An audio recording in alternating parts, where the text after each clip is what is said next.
Hey guys, Graham and Chris here with you back once again with Out of Left Field. So happy to be back as we've turned the corner into the new month of December, which means Christmas is 3 weeks away, and thank God we have a new collective bargaining agreement in place for Major League Baseball.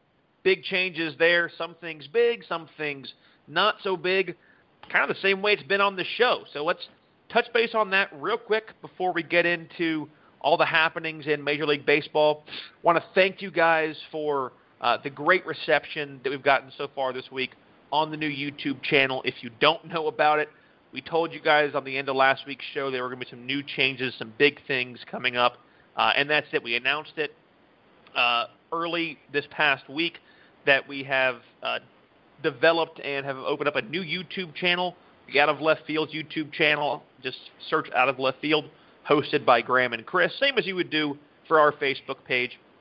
Speaking of Facebook, there's also a new baseball social media talking group.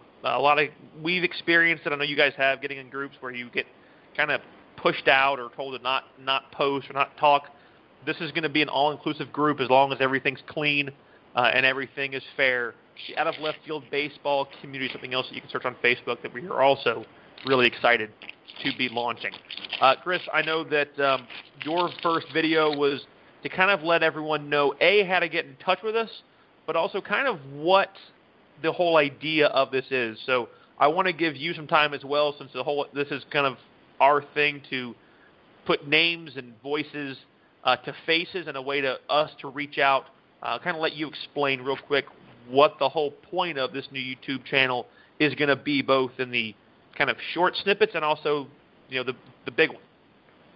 Well, the point of the YouTube channel really is for us to connect on a more personal level with the listeners, with all of you guys out there, have you guys get involved in the show a little bit more, and also to be able to see our faces and put faces and names to voices.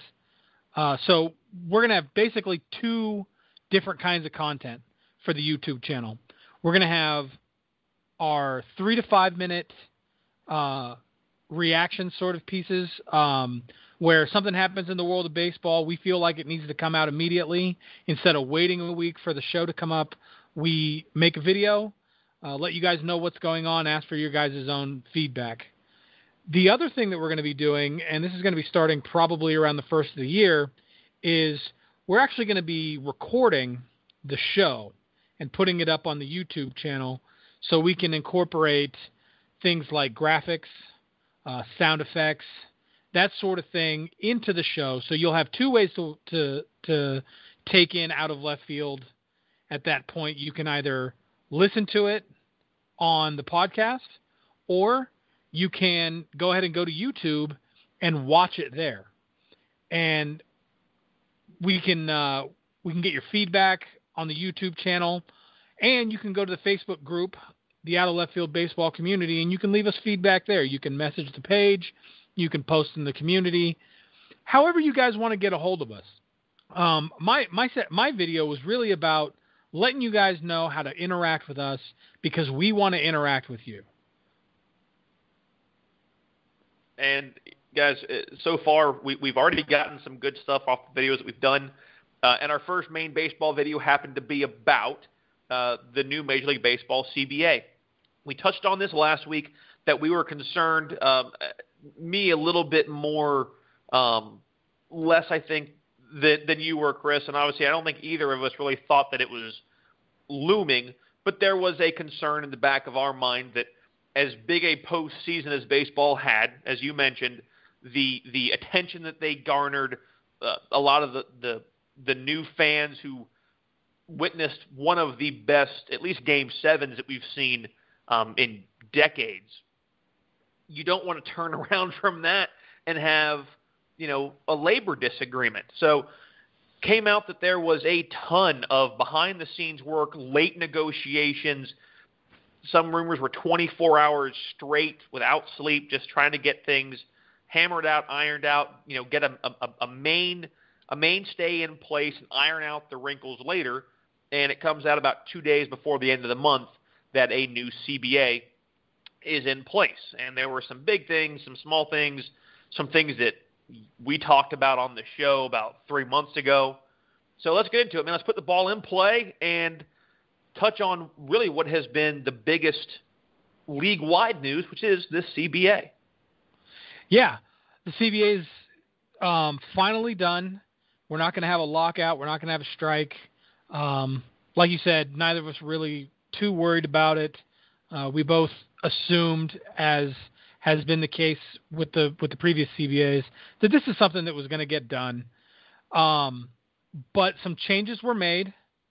Some things didn't change. If you ask John Lester, he's a little upset that I think he championed the idea of pitchers no longer having to throw over to first base for pickoffs. Obviously, that didn't work. The rest of baseball decided that that's probably not the best thing for the game. That's because the rest of baseball can actually effectively throw to first base and hold runners on. This is true. However, some big things did change.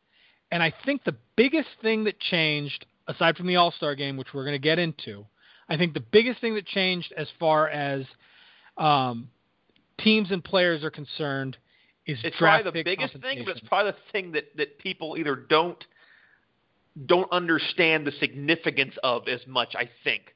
Right. Which I know where you're going with this, and that has to be the way that free agency and especially teams that go after players who have a qualifying offer is going to be received long term on their payroll and and tax look. Right.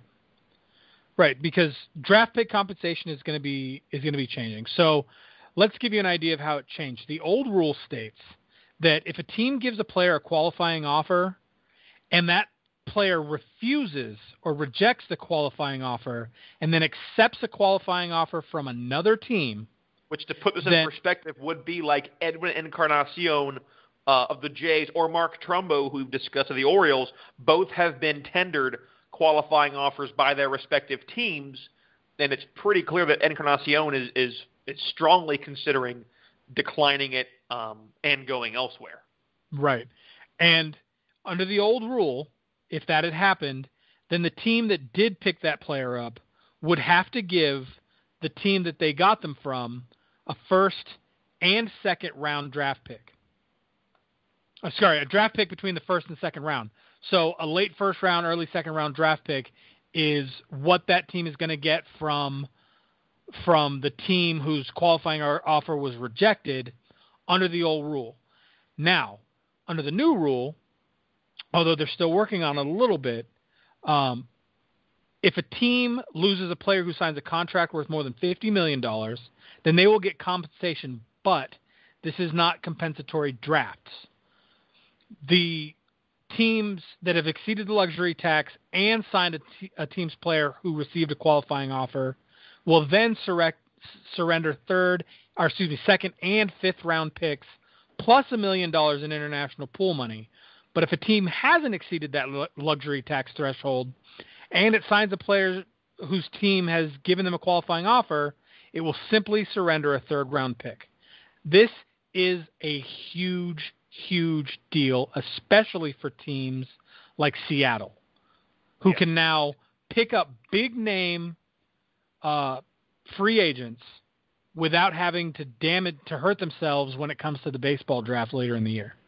Which, I mean, is something that I had heard when I was listening to a lot of the insiders and stuff who had really kind of been camped outside of where the negotiations were taking place.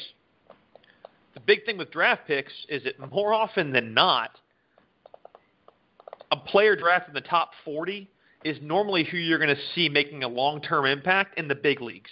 Beyond that, it's a crapshoot. It's the reason why the minors are so deep. It's the reason why guys can play 5, 6, sometimes 10 years even in the minors. They can hang around that long. The possibility of a player making the big leagues is 2%. And that's even for guys that are having a cup of coffee. So, yes, I mean, this is going to be there really is nothing else, out of everything that happened. And granted, we're excited about the All-Star game change. But what this means to teams, especially when a team who goes ahead and may sign a player, that what their compensation ends up being that they have to give also then I don't recall, we were reading it and I lost the note, but there is a compensation that is based off of the market in which the team plays, right? Which is also great for teams like Kansas City, Seattle, which is really what you're starting to see baseball get to, is kind of like the NHL where, yeah, a lot of the same team may have won the cup, but you're seeing teams from so many different markets starting getting into the playoffs and it gaining traction. And we've seen that now. Teams like the Nationals, who people thought were never going to be anything, and I was one of those when they first started. You're seeing teams like the Mets coming back. The Royals have made huge runs. The Mariners should be making big runs. It's going to be very big for them to be able to make key acquisitions, which can put them in a position to make a run, but then with the luxury tax could allow that player to go elsewhere. So it allows for teams to make a big push, but it may not allow for teams to become dynastic, which could be good and kind of could be bad, because there's a point where having that villain is necessary in the sports world. And I don't think baseball wants to lose that altogether, but I think you're going to find teams like Chicago and the Dodgers and the Yankees, big spenders, who are going to say, screw the luxury tax, we'll pay it just to get these guys. So I still think that the dynastic possibility still looms relatively large in the baseball world after this new CBA. Right, and I mean, obviously there are teams out there who have proved that you don't have to be a big spender, cap room wise, the Indians, to become a dynasty. Okay, a dynasty. Yeah. Okay. Yes. The Giants have put together 3 championships in a decade. That's dynastic championship winning, and they don't bust that luxury tax threshold. However, one of the big things, now that you're talking about smaller market teams, that a lot of owners were sort of worried about that's going to change is the Oakland A's and their profit sharing. The Oakland A's, despite being technically in the San Francisco market, which if any of you are from California or know about California, Oakland Coliseum, or whatever they're calling it these days, Oracle Coliseum, I guess, and AT&T Park are about 9 miles from each other. They're just across the bay from each other. It's about if you have no traffic, it's about a 10-minute drive from one park to the next. They're just about as far apart as the Mets and the Yankees. And on that point, it is because interleague exists. It is a series that I wish would be picked up by Major League Baseball every year. I know we've discussed interleague, and we liked it kind of the old way when the NL and AL didn't really meet until the World Series. But if you're going to do it, and it's great for teams who may not have, one league's team in their backyard, but I mean, bring that back. You lost the Dodgers, right? But you get the Dodgers and the Giants because they're division rivals. But I mean, the Bay Area battle was. I mean, you grew up when Eckersley, really when the A's were the big team, and being a Giants fan, I mean, I know that was big for you. I wish that we would see more of that, where we see the White Sox and the Cubs, right? I mean, bring those rivalries back if they're going to allow for interleague play. Right. I completely agree. If you're going to have interleague play, then the Subway Series needs to make a comeback, which is the Mets and the Yankees. The Battle of the Bay has to make a comeback, and the Windy City Battle has to come back too. I mean, you have these 6 monster teams, or these 6 teams in monster markets anyway. You could even say the Orioles and the Nationals, with the way they're currently playing. I mean, they're still pretty close. You could legitimately turn that into a very good rivalry between those 2 teams. Right. But getting back to the A's, the change that came with the CBA is, despite the A's being in the 6th, being a part of the 6th largest market television market in the United States, they still get profit sharing for small market teams. And part of that is because they are the smaller market team in the Bay, despite being in a large market. They are the smaller market team when compared to the Giants. But also so they're the because small fish in the big bay, to make a pun, but it's about the best way to describe it. But also because they have been looking and searching for a new place to play baseball in Oakland, and as in my opinion, I think is completely correct, Oakland doesn't want to give them tax dollars. I don't think that billionaires who own sports teams should ever get tax breaks or get tax dollars from cities to build stadiums. I hate the idea of billionaires asking everybody else for money to build a stadium. But despite all that, the league has been paying tens of millions of dollars to the Oakland Athletics as part of their profit sharing for small market teams. And the owners have been getting more and more angry that the A's aren't using this money to make their team better. They're using it for repairs on the stadium. They're using it for team days or fan days, things like that, things that their own income should be paying for. This small market money is specifically to pay players to add to their salary and pay players to make their team better so that a small market team can compete. That's what profit sharing is for. The fact that the A's have not been doing that and they're two consecutive last place finishes in the American League West have proven they're not willing to spend that money on making their team better. Major League Baseball has decided to incrementally lower the amount of profit sharing that they're going to get as a small market team, quote unquote, until it's phased out in just a couple of years. And that's going to be huge for Oakland. If Oakland gets completely phased out of small market money, they might leave. And that might be a big deal. This is one of those places where the CBA is going to have a huge impact on the future of Major League Baseball.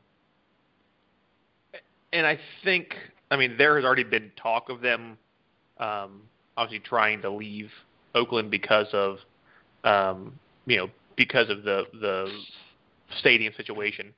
And I'm not, we're not going to get into the politics side. I'm not totally sure I agree with, with the idea that it shouldn't be at least assisted by the city, because there is still income that is being garnered by the city for what is there. I don't think that, the majority of what comes, I don't think the majority should be from that, but I don't think that there's necessarily an issue with them being helped. I haven't looked into as much on the profit sharing side.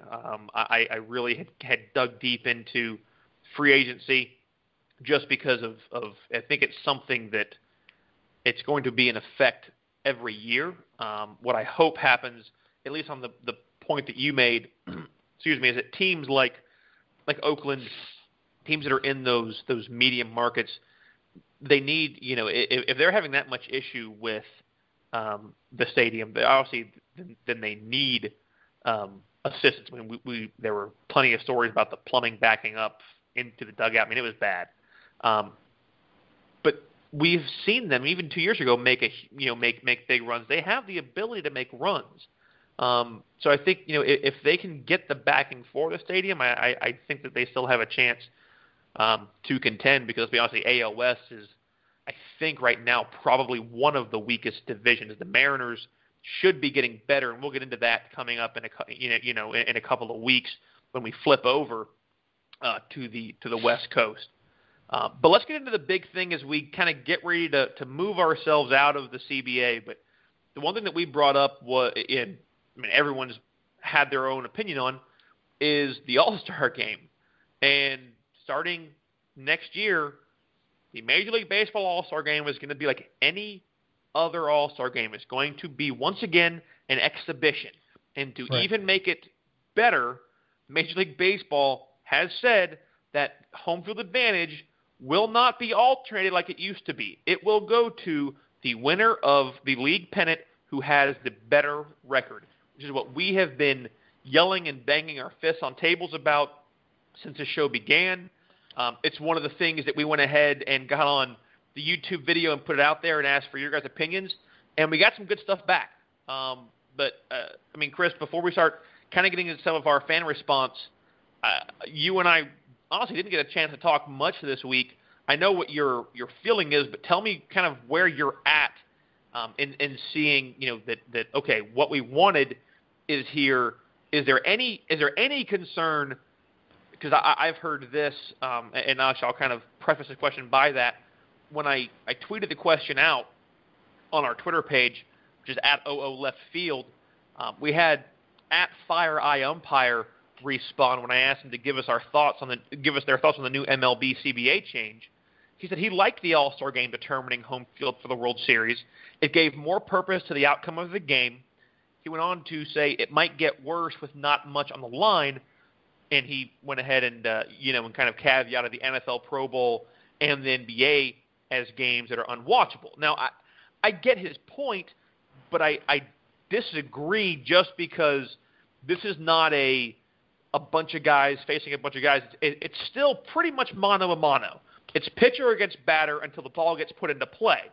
So I don't really think you're going to have pitchers, kind of lobbing the ball up there like what we saw, at the end of Rookie of the Year in the movie when he loses the arm. I mean, guys are still going to try to get guys out. You're going to be able to move guys around. To me, I would just like to see the All-Stars play more time because they've earned it. Fans want to see the best players play. Right. And like we said from the first time we raised the fact that we had an issue with this. First of all, let me start with Major League Baseball. Both the owners and the Players Association made exactly the right choice here. This is exactly what needed to happen to the All-Star game, because All-Star games are first and foremost exhibition games between the top players of each league. There's no reason that should ever have been linked to the home field advantage of the World Series.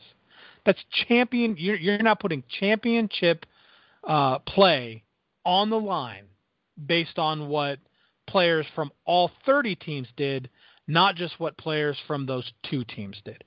And as we saw this year, that's how you have Cleveland hosting Game 7 of a World Series against a team who won 103 games in the regular season compared to their 94. I mean, that's a big deal. It should never happen. So I'm glad baseball did this. I'm glad that we're in a place we're exactly where we need to be. I disagree with the sentiment that it's going to make the game unwatchable. I mean, the game wasn't unwatchable in 2002. Everybody just got angry because they ran out of guys on the field. Yeah, maybe teams weren't playing as hard as they possibly could.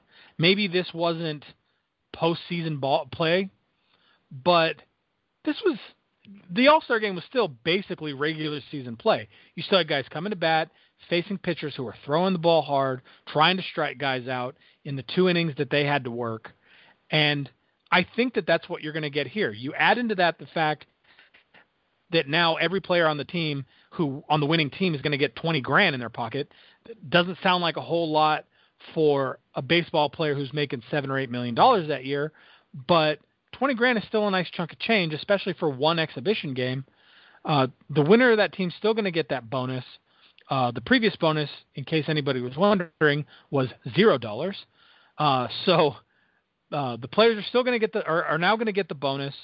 The All-Star game is going to go back to exactly what it needs to be, and we're going to have the opportunity now to instill in these young players who have come into the league since 2002, instill in them the idea that playing hard in the All-Star game is a matter of pride, not a matter of whether or not you're going to get to host the World Series.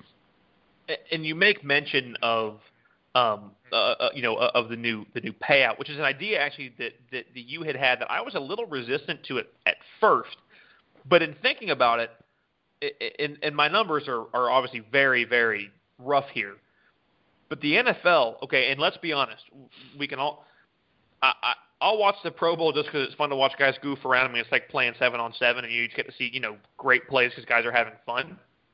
And I mean, obviously injuries can happen, having fun or not. I had a kid yesterday when I was refereeing football that broke his ankle, but that is undeniably the worst All-Star game that there is. Yes. Okay. At least in the NBA All-Star game, you get 360 dunks and all you're kinds back of and forth. It's always up and down the court. Exactly. But in the NFL, it's something like $60,000 for the team that wins, and $30,000 for the team that doesn't win, as a bonus for those players who get selected. So first off, baseball should have had that going for a while. I agree. It is for pride. And T.O. Powell commented on our Facebook page, Out of Left Field, hosted by Chris and Graham, said, "I don't like the change regarding the impact of the All-Star game. There's already way too much money for the players after 5 years. It has the feel of the only thing that matters is the money. The best players from the best teams don't need more money." He goes on to say that he disagrees. He's not as big a fan of the record idea because they don't play the same teams as often. Which I get the point there that this weighted scheduling inside of the division was really an idea to try and get the Yankees and the Sox to play more. It needs to go back to being a more balanced schedule because I get really sick and tired of seeing the same divisional teams playing over and over and over. I don't really agree with T.O. I understand what he's saying, especially what do you do if there's a tie? But it needs to go back to the way it was. Because you get selected does not mean you have to play. Congratulations on making it. But the best players should be out there. If Mike Trout wants to play 6 or 7 innings, fine. If a pitcher wants to go if you can throw him 3 or 4, fine. I'm not saying, I'm not saying go out there and burn him, because you face that team. I mean, there is still a respect among the fraternity of managers, and they will handle that fairly. But let the guys go out there and pitch for a little bit, and the guys that want to play. So, Tio, we appreciate the comment. Always appreciate you checking out the Out of Left Field baseball community as well as Out of Left Field on Facebook, our page. Our friend Frank Fiorino actually was very excited. Said about time to take away home field advantage on the results of an exhibition game. The All-Star game is for fans. It should not have any repercussions or affect anything to do with the World Series. Could not agree with Frank more. We always appreciate him. He's a big supporter of the show, so thank you again for that. I think it's great. I think it's going to be a good thing. What I hope to see is more pride coming back. You made an interesting idea, and it's something that we'll get into in the next 6 months or so when it gets close to time again, but is if it starts to decline, trying the whole fantasy draft type thing they did in the NFL a couple years ago. So, it's something that we can discuss. We'll throw it out there when it gets close to time. Of course, you guys can always respond to us at OO Left Field on Twitter, Out of Left Field hosted by Chris and Graham on Facebook, and please subscribe to the new YouTube channel. You search the same thing on YouTube as you do on Facebook, Out of Left Field hosted by Chris and Graham. Subscribe there, like our videos, watch them. You can comment. We really, really, really want to have feedback from you guys also. Don't forget to check out and please join the Out of Left Field baseball community on Facebook. We're not, just so you know, guys, we're not driving the conversation in that group. This is not a group for us to control where things go. It's something we wanted to put our name on, our stamp on, to let you know, hey, it's coming from us.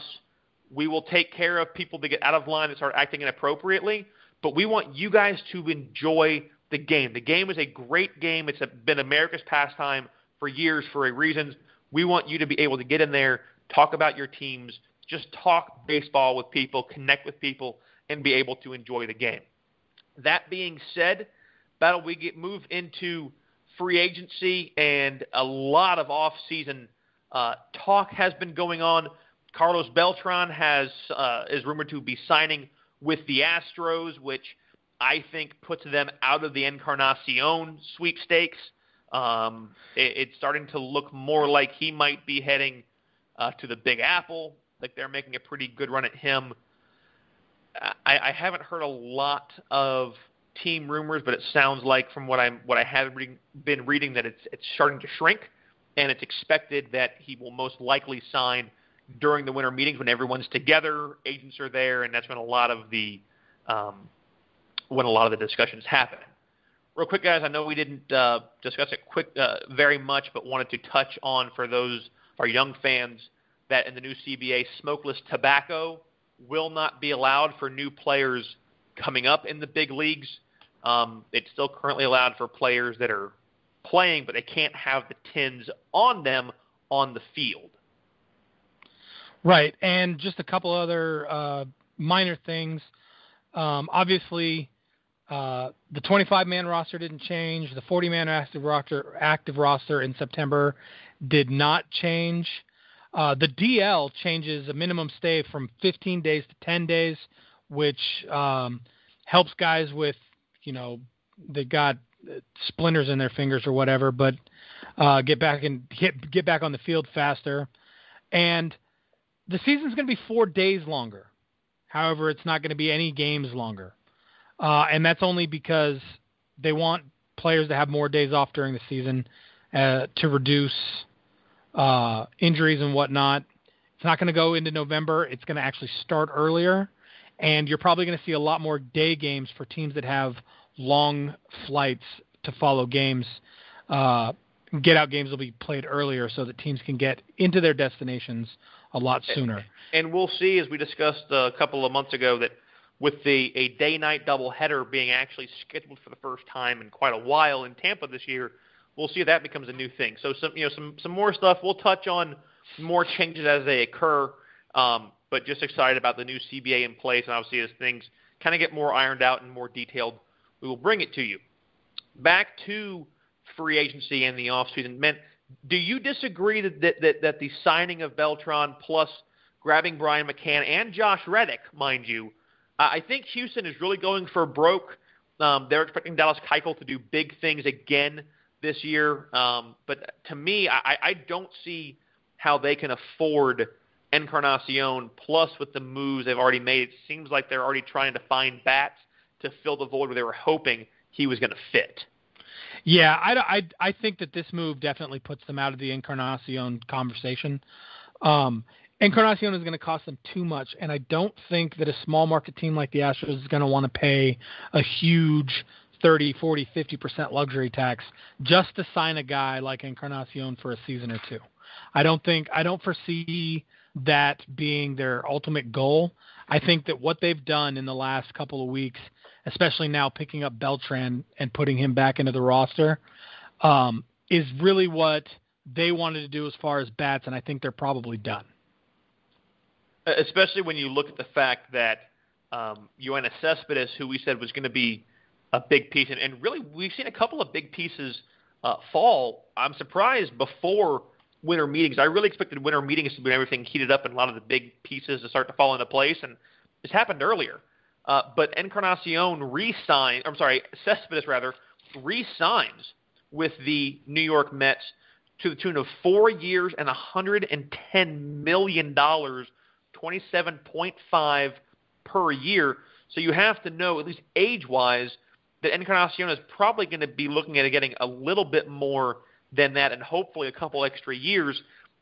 And you make mention of not only having him for a season or two. Now, granted, they would be signing him to a long-term deal, but it sounds like you don't think that the Astros, even if they can make some big moves, are going to be in contention for more than a couple of seasons. Granted, the players that they've signed are veteran, been there for a while in Beltran, McCann, even Reddick. I don't think necessarily that the Astros are going to not be in contention for more than a couple of seasons. I think that the Astros can probably make moves and be in contention for more than a couple of seasons, but not if they sign Encarnacion. Encarnacion is getting up there. He's not quite as old as Giannis Cespedes, but he is still entering his 34th year. So, considering the guy of life, by the way, of life, not of life, of life, yes, not of baseball, but he's entering his 10th year or 11th year, maybe even more than that, of baseball life, Major League Baseball life. A 5-year deal, which puts him almost near 40 years old by the time that contract ends, and he's not going to be earning what he got that contract for, a la our Pujols, A-Rod. We can go on and on and on. It makes the guy Albus Dumbledore in baseball years. I mean, he's ancient, right? He might be good. Did you really bring a Harry Potter reference onto the show? Don't judge my fandoms. Just because he's old. I want to. Again, we are all about the. Like I said, we're going to have the show, coming to you on YouTube. But for those of you who are new, don't know, Chris is a diehard Giants fan. Chris is currently doing the show wearing his San Francisco Giants jersey. I can attest, though, that it is not a jersey that has his name on the back of it. So at least you got that going for you. I don't go that far. I'd never wear my own jersey. But you hire Encarnacion, you're going to get a couple of good years out of him, maybe. We're talking about a guy who played several years before he had a breakout year. And his breakout year was only about 4 years ago. So he was 30 before he had a breakout year. So realistically, he could probably pay to 37 before he starts to decline, maybe 38 before he starts to decline. But that's going to put him in the 3 to 4 years range. And I don't know that you're going to get much more than 2 or 3 good years out of him. And if you're offering the guy $125, $130 million for 5 or 6 years, you're spending too much money, and you're going to saddle yourself like the Angels did with Pujols. You're going to saddle yourself with this guy who is going to suddenly go into steep decline, or, and this could possibly be even worse, go back to being the guy he was in 2011.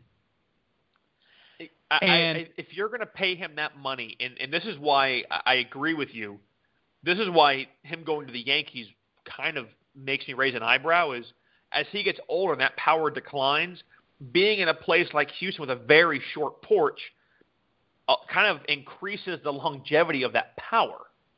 Putting him in a stadium like New York, where it is most definitely not a hitter's park, makes me just, I get what you want now, unless really the Yankees think that the pieces they got back puts them in contention. You got to imagine they're looking for a wild card spot, because we already just finished discussing last week how tight the AL East is. I can't imagine they contend for the division. Right. But they're all about making a splash, and sometimes you have to make a splash just to go ahead and make the media and the fan base happy. Right.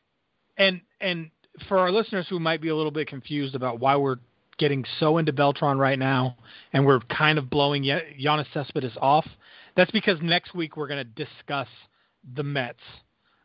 We won't be able to get to the Astros on our current program until probably 4 or 5 weeks.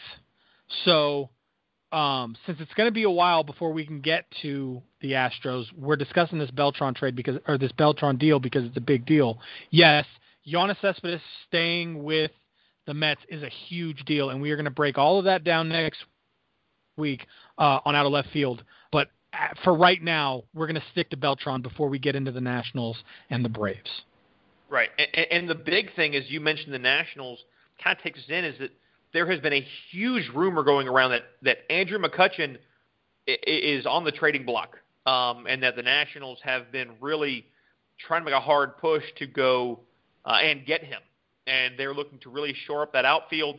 From what I have looked at, what I have read, and there's, clearly, a lot of different possibilities, is that more likely than not, they would basically non-tender Danny Espinosa, basically making him a free agent, and Trey Turner, who finished, I believe, second in the NL Rookie of the Year voting this past month was originally came up as an infielder, and they needed him in the outfield, so he transitioned into center field.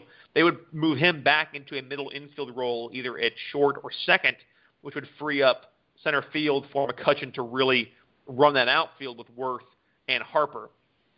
I would like to see that only because I think Harper could use the time to grow and mature from having a veteran like McCutchen on the field with him. He's already a great outfielder in the sense that he will go all out for a ball, similar to what Yasiel Puig has done, but it can also injure himself, as we've seen.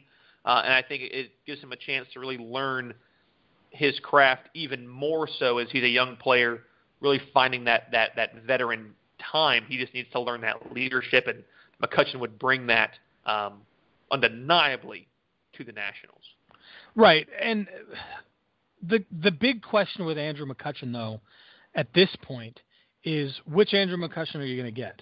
Are you going to get 2014 National League All-Star contender at Andrew McCutchen, or are you going to get 2015 and 2016 sort of middle-of-the-road replacement type hitter Andrew McCutchen, who hasn't made a big impact on the Pirates, hasn't made a big impact in baseball, and who last year was almost a non-player. I mean, he was almost a unbeneficial player on the team.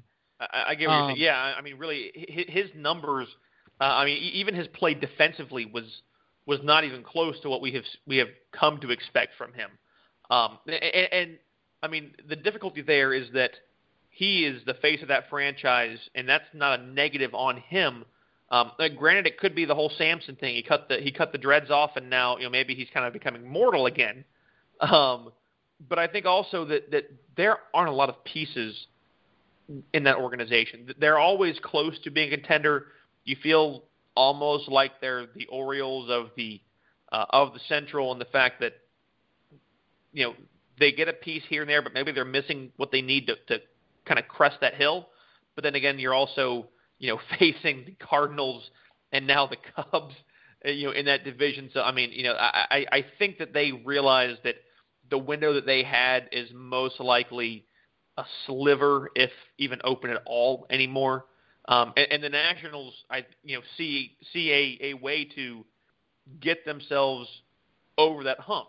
You have Daniel Murphy, who you signed last year, who was, clearly finished second in the NL MVP and could have won it had Chris Bryant not just been otherworldly last year. A great pickup for them. You could potentially move Trey Turner. You have Worth, Turner, or Worth, McCutchen, and Harper. What they have to hope is that McCutchen can provide some protection to Harper to force them to pitch to him, or because if McCutchen is hurting as bad on his ability to hit the ball and put the ball in play and make things happen offensively, he's going to be a waste of money. They have to have that, and clearly they have to have Steven Strasburg healthy. A caveat to that, they just signed, or at least it's in the works, Derek Norris from the Padres, which my first question to you is, I wonder what the injury is, which is something that we'll get into in the next couple of weeks once we go out west and figure out what the Padres are going to do move-wise. I'm interested to see how many teams do business after the big suspension to the GM and all that kind of stuff. But the Nationals window is now. Right. It's great that the Mets signed Cespedes. They need, I think, one or two more pieces to really have a chance to make a bigger run, because you're not sure how much you can trust those arms. Scherzer's a horse. Strasburg has to worry you, but Tanner Roark came up and pitched very, very well. So, I have to think that a McCutchen deal, if it can get in place and doesn't absolutely rip to shreds the farm system, would be a great move for the Nats. Yeah, and another thing that the Nationals are going to really have to look at is their pitching. Obviously, Max Scherzer is going to be Max Scherzer, right? Strasburg, if he can come back and he can he can play like Steven Strasburg, that 1-2 punch is going to be huge for them. Stay healthy. They just need to kind of round that rotation out. And they've been looking at quite a few people as far as who might fit into that bullpen, who might fit into that rotation. A lot of names have been thrown around. But one of those names for their bullpen anyway is Mark Melancon, who is the guy who's a free agent, who they've tendered an offer to. But he's shopping, right? He's trying to find out what his value is in the league. And it turns out now Mark Melancon has four offers of upwards of 4 years, upwards of $60 million. It looks like the Giants have put the strongest offer in there, which we'll get to in a couple of weeks if they pick him up. We'll get to that in a couple of weeks when we break the National League West down. Yeah, and as much as Griffith I give you for being a homer, that would be a fantastic, necessary move for them to make to really tighten up the back end of that bullpen. It has to happen. But to transition us between the Nationals and the Braves, one of the names that the Nationals were looking at as far as trying to add a veteran pitcher into the rotation was Jaime Garcia. And as of 5 o'clock Eastern today, Jaime Garcia has gone to the Braves. I want to ask you one question. Let me ask you, because I wanted to ask you this before we moved on. Do you, because I think we both agree Chapman most likely is going to go to New York. Yes. But what would you think about the Nationals making a very hard run at Kenley Jansen in Los Angeles? To me, I think you need something at the back end of that. You tried Papelbon, it didn't work. You have Melancon. They need something to try and close out games because you don't know what. Scherzer can go only as far as he can go, and they really don't have a designated closer in that bullpen at this point. Right. Well, without Melancon, they don't have a day-to-day guy at all. I think if Melancon decides, I think that at this point, with the fact that Melancon's shopping himself, they should already be making a run at Kenley Jansen. Because I just wanted to know if you liked that pick. I know that Jansen I like was him. up and down. I mean, we know he blew some saves, but there's not a ton out there right now, really, in the way of consistent closers. There's plenty of relievers, but guys that you really feel you can trust to put the ball in and day out when the game's on the line. I like Jansen on the Nationals, but I think the Dodgers are going to be making a big push to keep him. What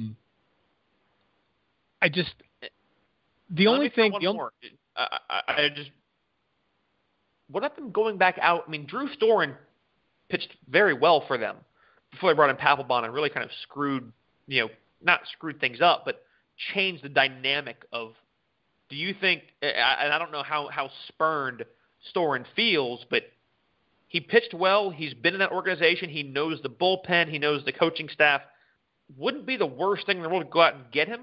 And I mean, right now he is sitting out there, open for signing. Yeah, and the thing is he might look at this as a situation where he has an opportunity to come back to a team that did sort of spurn him and maybe look at it from a standpoint of, hey, maybe I have something to prove to these guys. Right. As opposed to, hey, these guys screwed me. They got rid of me to bring in this other guy, and it didn't work out for them. Good for me. They probably have to pay him pretty well to get him to come back. However, especially at age 29, I mean, he's got plenty ahead of him. So yeah, I mean, I think certainly a 3 or 4 year deal, probably near the $50 million range is probably what he would be. I would think is what he'd be, looking at. He's got a market value of just about $7.5 million. So maybe closer to 30 or 30, probably 30 or 35 is a little bit more accurate. 50 would be more of a Craig Kimbrell or an Aroldis Chapman. But I think certainly maybe even a 4-year, $30 million deal would put you in a pretty fair spot to land him again if they're interested. Right. And, this is a guy who, if he does come back, is going to come back as the guy. So he can ask for money there.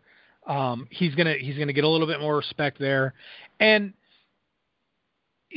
it makes a little bit of sense. I mean, he's going to be coming back at the same time as a guy like Derek Norris, who, despite having some issues at the plate, is still a veteran catcher and probably a good guy for Storen to get linked up with.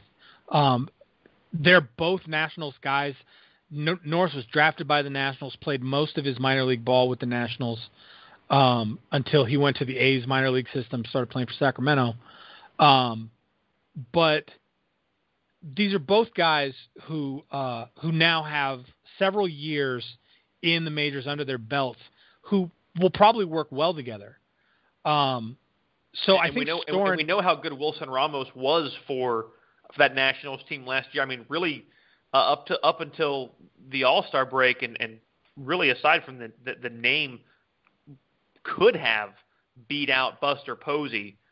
Probably should have actually gotten the start in the AllStar game over Buster, although Buster, with much more of a larger fan base, got the start away from him. But I mean, it was it was an all-star year, and he made, I think he was the number 2 catcher behind Buster in the all-star game for the National League this past season. Right. So there are a lot of things that the Nationals need to do in order to sort of fill out this team. But like I said, one of those things, it was try to pick up a pitcher, and that pitcher ended up going to the Braves, which is a great place to start. Jaime Garcia is a left-handed veteran pitcher. Had a little bit of struggle last season. Wasn't pitching his best. High 4 ERA. But at the same time, he's a guy who can get into the rotation as a veteran and join guys like Bartolo Colon, R.A. Dickey, and Julio Teheran. Real quick battle, breaking news coming across the wire now. The New York Yankees have agreed to sign veteran left fielder Matt Holliday, a free agent from St. Louis, according to Mark Polishuk off of MLB Trade Rumors and reported by several other sources, looking like about $13 million for a 1-year contract in the Big Apple. So Matt Holliday moving from St. Louis, where he won a couple of rings there, and he will go to the storied franchise of the New York Yankees in the 2017 Major League Baseball season. I'm going to be honest with you. I'm not sure I like that move for the Yankees, especially the way Holliday's been playing. Yeah, I get what you're hoping to find, but as we said last week, the whole idea, and it's why you asked me about them re-signing Beltran, the whole idea was to get younger, and they didn't. Right, and I mean, we're talking about a guy who only hit .246 last season, has only appeared in just over a full season's worth of games in the last 2 seasons, 183 games in the last 324, and a guy who only had 426 plate appearances last year. Now, he did manage to hit 20 home runs, but like you said about Beltran, this is a guy who's now going to be going into a pitcher's park.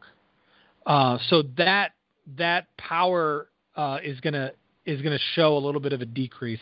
I doubt he'll get to top it off next in a league where he is not very well, rehearsed. Isn't very well learned, if you will. He's been in the National League for almost a decade, so this will be the first time that he really is going to be seeing AL pitching on a consistent basis. And we have seen struggles over time for guys who get their first year in a new league. Sometimes they haven't seen guys or don't adjust as well. He's a veteran, but we'll see what happens. But back to, again, his former St. Louis teammate, Jaime Garcia. The Braves really are trying to address the pitching side. You're getting veteran guys really to take Julio Teheran under their wing. Teheran was a piece that we really thought was going to be, was potentially going to be moved. There were trade talks for him. They said no, they didn't want to move him. They wanted to hold on to, which I think was a great piece. We've seen the Braves move a lot of pieces over the last several years. Guys like Brian McCann obviously left. Craig Kimbrell, they traded along with the Upton brothers, who didn't really do as much. As Chip Carey said when we interviewed him back in, I think in April or May, they really put so much money into veteran guys instead of bolstering the farm system, and it hurt them. But Kimbrell and Andrelton Simmons, who was supposed to be, one of the best shortstops to come up, was traded over to the Angels and didn't have the best year. And granted, Dansby Swanson was sitting in the in the wings waiting to come up as well, so it wasn't the biggest smack, but it hurt Braves fans who thought they were seeing a resurgence in this team. So Jaime Garcia gets signed, and then before him, as we discussed, two veterans, Bartolo Colon from the Mets and R.A. Dickey. I swear Bartolo Colon is never going to retire. He's going to be the Julio Franco on the bump. They already had Franco, and there were rumors he was over 50 when he was playing. Colon is just, he's still going. But hey, if he can do what he did last year, Brett Favre of baseball. Hey, but at least he's not back and forth. That's true. But you get Dickey, you get Colon. I'm interested to see how, obviously you're getting Tyler Flowers will come back from the injury. Let's see how he handles that knuckleball from R.A. Dickey. But here's the thing. Colon is a good pickup. He had a decent season last season. You know what you're going to get with Colon, and that's going to be a workhorse kind of guy who's going to pitch well throughout the season. He's getting up there in age. Probably held that Mets team together on that late run to at least get them to a wild card after they were decimated by injuries to that pitching staff. He's gonna be a workhorse who pitches for you well all season. He might not be the Bartolo Colon that he was 15 years ago, or 10 years ago, or 5 years ago, or how long has he been in the league now? 21 years. That's because he was taking steroids. That's true, but he's still going to be a good guy on the hill every 5 days. But what the Braves have to do, Colon's a good pickup, Dickey's a good pickup, Garcia's a good pickup, Teheran's a great ball player. But if they don't pick up an ace for that squad, and not just any ace, but a veteran ace, someone who can almost guarantee them a W every fifth day, they're going to struggle still. And what it's really going to come down to, I think, or at least where I think they're really looking right now, is it's going to be the tale of the two Chris's. So it's either going to be Chris Archer or it's going to be Chris Sale. So you think Chris Sale might end up making an appearance in Atlanta for the next couple of years? I know Archer, you mentioned from the Rays. That would surprise me, only because you already lost Matt Moore. That would kill that franchise and those fans. Here's the problem. Fans are huge into Tampa. Here's the problem.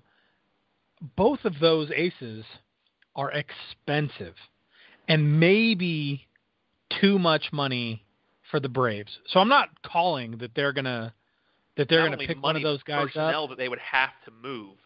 Right, because that's the big thing. And you made a great point about Chris Sale, and the big rumor was that while he is certainly on the market, the White Sox want Dansby Swanson, who they just Never called gonna up, happen. and the Braves have made it very clear that he is not tradable. Do not even ask for him; it will be declined immediately. But Ender Inciarte and Fultonowicz are both tradable. And while Fultonowicz might be a fourth or fifth starter type of guy. He's helpful to bolster a rotation for either a Tampa Bay or a Chicago. And Ender Inciarte is a pretty darn good center fielder. He's about replacement level as a hitter, maybe just above replacement as a hitter, but he's a pretty good defensive center fielder. I would say well above the average replacement center fielder as a defensive player. And that's a big deal when you have a guy like that who you're willing to get rid of, especially with a team like the Chicago White Sox, who struggle defensively anyway. They do, and another name that has been brought up is Ozzie Albies, who is a AAA player, an infielder, middle infielder for the Braves. Not his best season this past year in 56 games, hit .248 with a .659 OPS, but overall, to be fair, let me caveat those numbers. The kid's 19, okay? In his 3 seasons that he has played between 2014, 2015, and 2016, his minor league numbers, he's at an average of .310 with a .796 OPS. He's hit 7 homers. Not much of a power guy, but 81 stolen bases, has been caught 26 times, has walked 116. So, and he's struck out 175. So his strikeout to walk ratio is pretty good. Obviously, that's going to change when he comes into the big leagues and sees things that he's never seen before. There's a reason why those pitchers are in the majors. But that is a piece they would consider moving, which I think would make sense for them, seeing as how you've got Jace Peterson. He's been up and down. Jace Peterson needs to. He's a .250 hitter, at least so far. His career, his MLB career average is .237. He's had some good years, some down. I think their hope is that at least if Jace Peterson can find some consistency, you can have Dansby Swanson. Freddie Freeman is the face of that franchise. There's no question. If you can bring in a veteran player, and Sale can check the attitude. You've got Nick Markakis, who, granted, is on the tail end, but he's there. You have Matt Kemp, which was a signing that kind of made us, scratch our heads. It puts you closer to contention. Not saying that those moves are going to put them in a spot where they're going to contend for the National League East. I mean, they were the worst team for a reason, but it starts to make those fans feel like, okay, here's the new stadium. Maybe we finally are starting to get a new team. Right. So, guys, I next week we're definitely gonna delve deeply into the New York Mets. We're gonna get into the Phillies. We're also gonna get into the Miami Marlins. And Graham and I have a running debate. You could call it now, about whether the Marlins ownership is just being the same old fire sale Marlins ownership, or whether or not they're going to try to build a team using some of the tools that they have now, that with the tragic loss of Jose Fernandez, who was a real anchor player on that team. So that's all going to be next week. We're going to get into all that and a lot more. I do have to announce one other thing, and then we'll try to find something else to talk about real quick, because I don't want to end the show on a down note, in my own opinion. But as of 2 hours ago, Bud Selig was elected to the Major League Baseball Hall of Fame. I understand the sentiment. I don't normally drink during the show, but you just said that, and had we opened the show with that news, I might have actually had to go pop a cold one. I understand the sentiment, I guess. He did bring baseball back from the brink of death in 1995, after the strike in 94-95. However, his methods of bringing baseball back from the brink of death in 1994 and 1995 led to really an asterisk on an entire generation of baseball by sort of turning his head the other way and ignoring the rampant steroid use in baseball that we're still dealing with in Hall of Fame ballots and in Hall of Fame voting, and should these guys be in, should these guys not get in?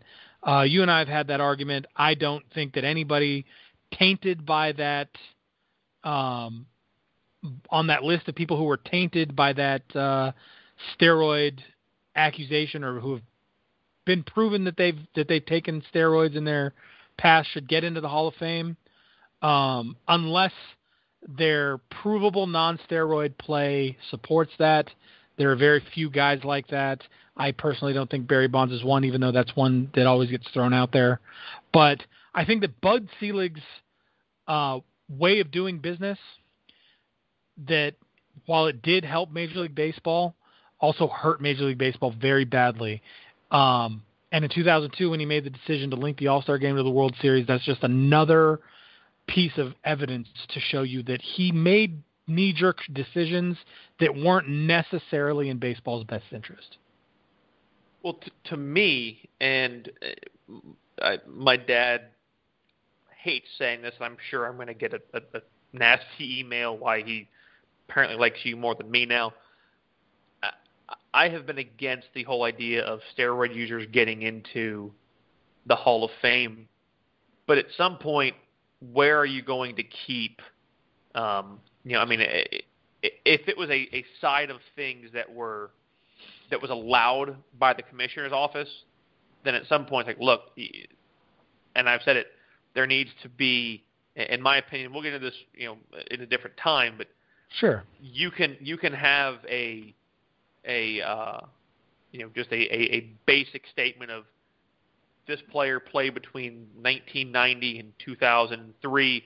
This is widely considered to be the steroid era by Major League Baseball, and let fans think of it what they want. But hopefully, since you're electing the guy to the Hall of Fame who allowed all this crap to happen, maybe we're kind of spearheading change for the players who have been tainted to maybe start to see their way into the Hall of Fame. I doubt it, but it's possible. One last thing before we go, guys. Yeah. One last thing before we go. You're wrong. Well, that's every day, but Sean Rodriguez also is a piece that was acquired by the Braves. He will most likely sit back up to Freddie Freeman at first base, which will be a good thing. It gives Freddie some time off, in between games, especially on those long road trips. Hopefully, with the getaway games being better with the new CBA, that will be a good thing. Yep.